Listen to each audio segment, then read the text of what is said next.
I, for one, am glad it's over. Fourth matchup between Mexico and the United States, or the United States and Mexico over the last 9 months. Maybe that's a little too much. We talked about what makes this rivalry special is they play so frequently, but maybe time to pump the brakes, go your separate ways, qualify for the World Cup, and pick a new fight. Maybe with some Europeans, or South Americans, or Africans, or Asians. Confederations. So maybe it's time to do that. Because this thing got a little stale here. I went to the first 3 games, couldn't get down there because I was calling Combate Global on Paramount Plus. Check it out. But just seeing it, it just felt like we've seen this movie before. And maybe it's good for the United States to keep playing. Mexico's now unbeaten in 4 and unbeaten in their last 3 World Cup qualifiers at the Azteca. But I'm like, I was just relieved. And certainly more relieved that the USA got something out of it. And we'll break down the game here on the Soccer OG. Check out the Soccer OG podcast. Biggest week in Soccer OG podcast history. You can get it where all podcasts are available. We hit top numbers for 2 weeks running now. And I mean, we doubled our downloads. So thank you so much for that. Obviously, being in and around World Cup qualifiers helped. We have the Sebi Salazar one that's up there. Check out the one with Kellen Acosta, who was fantastic at the Azteca, as you heard here. And coming up after Sunday's games, we'll have another Soccer OG podcast with El Tri Online, hopefully talking about everyone inside the World Cup. Also, like and subscribe us here. Yeah, the game was not a lot of atmosphere because Azteca wasn't full, but you could feel it. Not a lot of intensity, which is hard to say because I wasn't there. It's just everything kind of builds up, and viscerally you're able to feel it, and I never was able to feel it. And that doesn't matter, but that's just why I'm kind of like, look, we put so much into these games, and rightfully so. And this is where people care about U.S. soccer, and we all want for people to care, so it becomes a bigger deal here.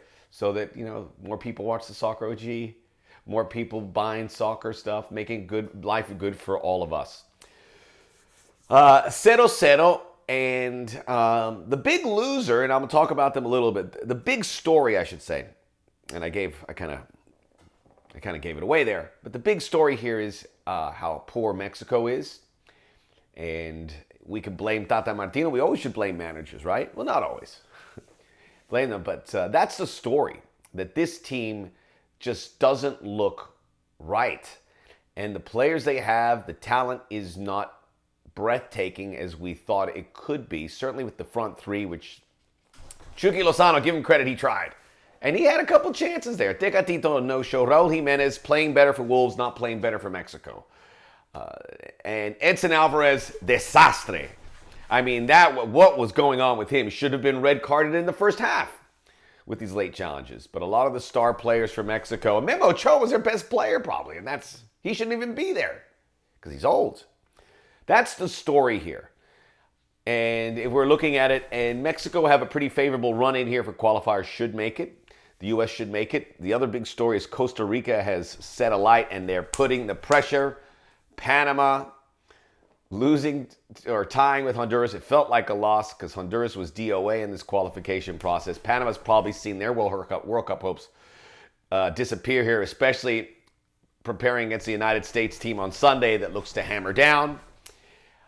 Panama looks like they're running on fumes. And then Costa Rica now in that 4th place spot, which we hope gets 4 CONCACAF teams into the World Cup. That's what we all want. It helps the federation. Quickly, let's show you the lineup.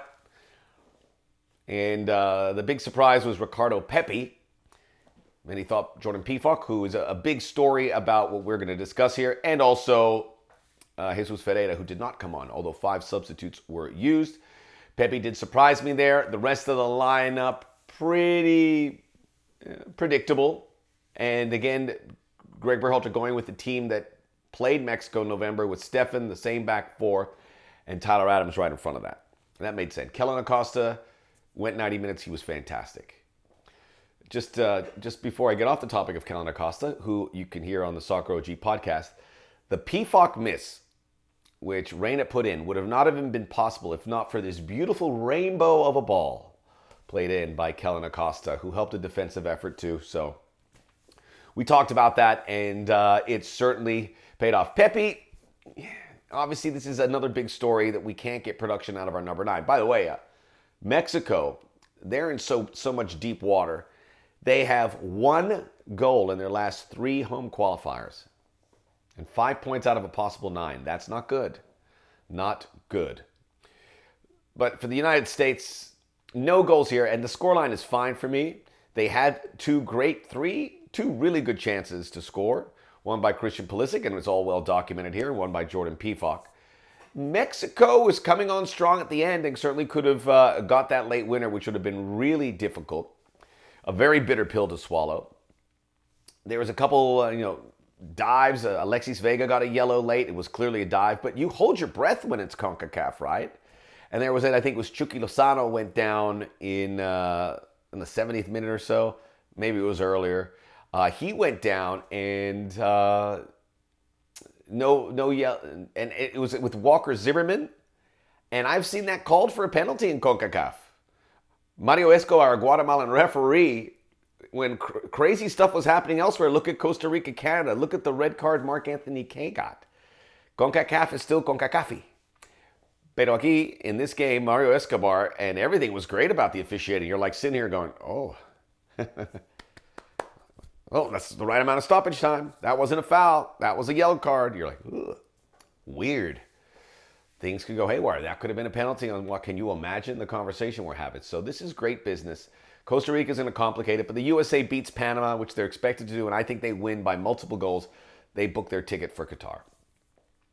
We'll have to get the math, but I just don't see how Costa Rica closes that gap there.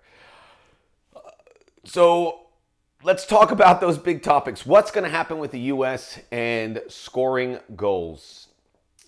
Well, let's actually get to that in a moment. Let's talk about Jordan Peafock and the miss. The miss was really bad, and people are ripping Jordan Peafock. And I want to talk, and by the way, I watched the game a second time, and I was watching on Twitter, and people are going, what's up with Peafock? He's not running. He's not doing this. I watched the game, and boy, did I feel terrible for him at the end, because you see him drop, and you could see the significance etched on his face, thinking about what could have been a game-winning goal at the Azteca. This is rare air. He had a second opportunity deep from the back of the 18 off a DeAndre Yedlin cross, but it really wasn't a good goal-scoring opportunity like the first. But that's going to ride him here. He wasn't awful, and I know a lot of people say they don't want to see him again. Probably not going to. But he tried to be a presence. That said, we talk about selections, and I want to talk about Gregg Berhalter here. Now, is he tactically sound 100%? No. Do I agree with all his starting 11s? Not so much. But when it comes to selections, I think you look at this entire body of work, he has done pretty well in a very difficult job. It appears that he is, he was reluctant to put in Jordan Peafock on these last 2 qualifiers, and people went bananas. But he's scoring all these goals in Switzerland. He's scoring goals in the Champions League. He's scoring goals against Manchester United. All very true. And he is worthy. But we kept saying, why wasn't he in there? We said it's not a right fit. And I think we could see it wasn't a great fit. And this was a call up my baby by necessity because no one's scoring goals. So Gregg Berhalter didn't call him in, so we get riled up, and Joe Scally's not getting called in. He didn't get called in as cover as a right back, and Shaq Moore might start this Panama game. Okay, he knows these players. He knows what works in the system, and he has decided Joe Scally doesn't work. So let's give him credit on this player assessment, because Jordan Peafock doesn't work in this system or whatever the U.S. is doing. It doesn't work. John Brooks wasn't called in. John Brooks, there's some issues there. His reaction of not getting called in about working to get his American identity, that's a little bit odd. To say that, it's like there's something there. And then you have that article about the build where he's kind of parting ways with Wolfsburg. A little bit of smoke around John Brooks. So with selections, I think Berhalter, and it's not going to be an issue here if he qualifies for the World Cup. He's done the job.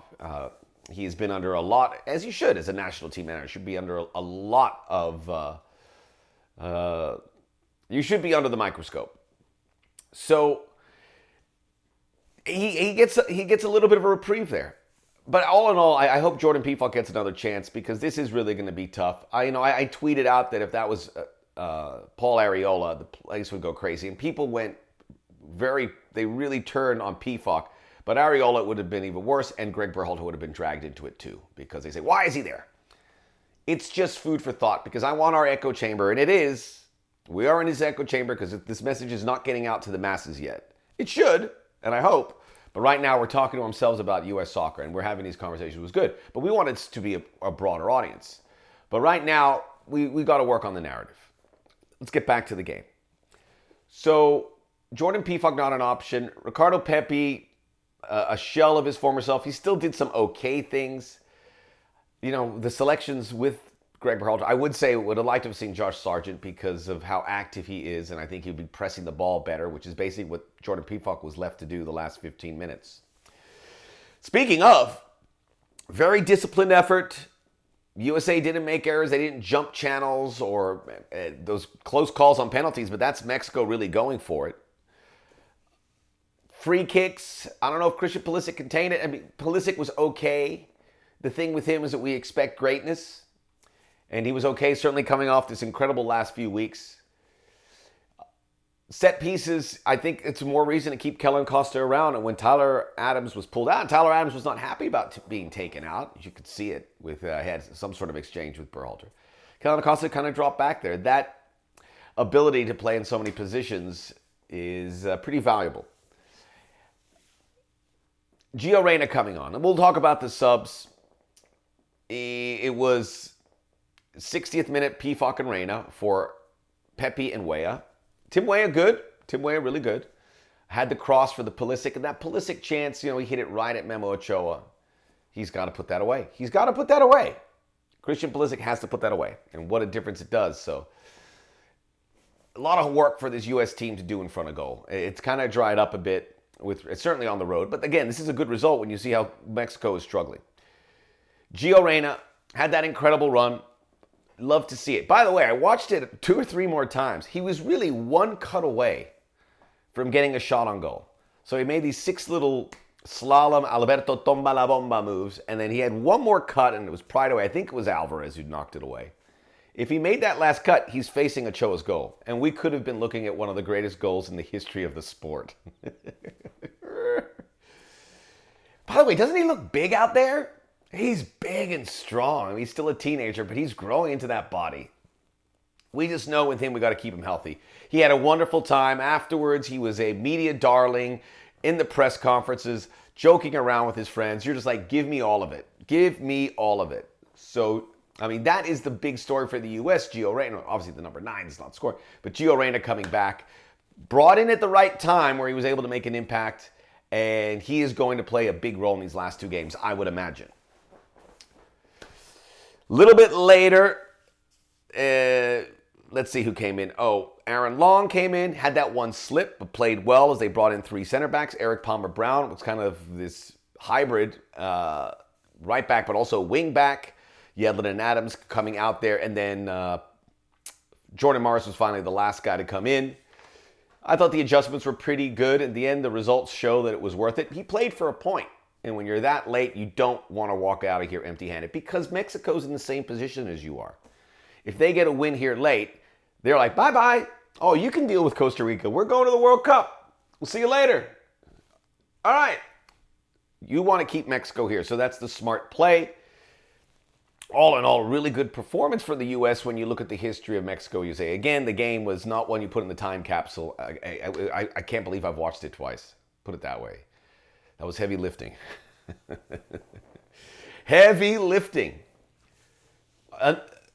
The 5 substitutes are a great part of it because you can say that U.S. team, despite all these massive injuries, can go that deep. Even a guy like Luca de la Torre, who would have been great here, also does not come in. It certainly shows you that depth is, even in injury crisis, is something that's going to serve us well. And I think they will really show it off against Panama in Orlando in Sunday. We'll have a recap of that game coming up as well. But feel good. Decompress a little bit. Watch this video. Get away from it all. Have a great weekend. And we'll circle back Sunday, hopefully for the World Cup. April the 1st, the World Cup draw. It's just about there. Look, Canada's been drawn back into it as well.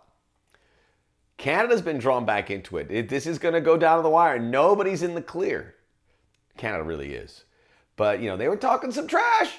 Everyone's going, how's the view down there, USA and Mexico? We're here with our feet up on the ottoman. We're feeling good. Oh, what happened? Controversial game, but hey, you know what it's all about. That is what this sport is all about. I was going to go through some of the bits and pieces of the game. I'm not really that. I'm more big picture, right? More big picture. World Cup qualifying. We all saw Italy stub their toe for a second time, and I wasn't the only one who thought, if it happens to them, why can't it happen to us? Well, it's not going to happen to us because they took care of business. I just wish Mexico had a harder run, and maybe look, Honduras is now back in it. Maybe Honduras, puts a raw egg on the head of Mexico, and we want it. I want Mexico to finish fourth. I want Mexico to finish fourth so they beat New Zealand, which they will. Maybe not. They will. Listen, I'll tell you this about Mexico. It's always el quinto partido. They never get to the fifth game. This team is not getting to a fourth game in Qatar. This team is playing its group stage games and going back home. Unless something changes. I could not be more alarmed about how this team looks. They flicked the switch in the past, but the talent's not quite there. And an aging goalkeeper who's going to get caught, mark my words, Memo Ochoa shouldn't be in there anymore. So it's not going to be el quinto partido, it's going to be el cuatro partido. How do we get to that? Because Mexico will have a good draw, but I just don't see it. USA still has a ceiling. Canada has a ceiling. Mexico, as Miazga did to Lainez. Soccer OG podcast, where all podcasts are available. Soccer OG here. Like and subscribe. We'll see you again with more wonderful videos under my name, Max Bretos, after Sunday's game.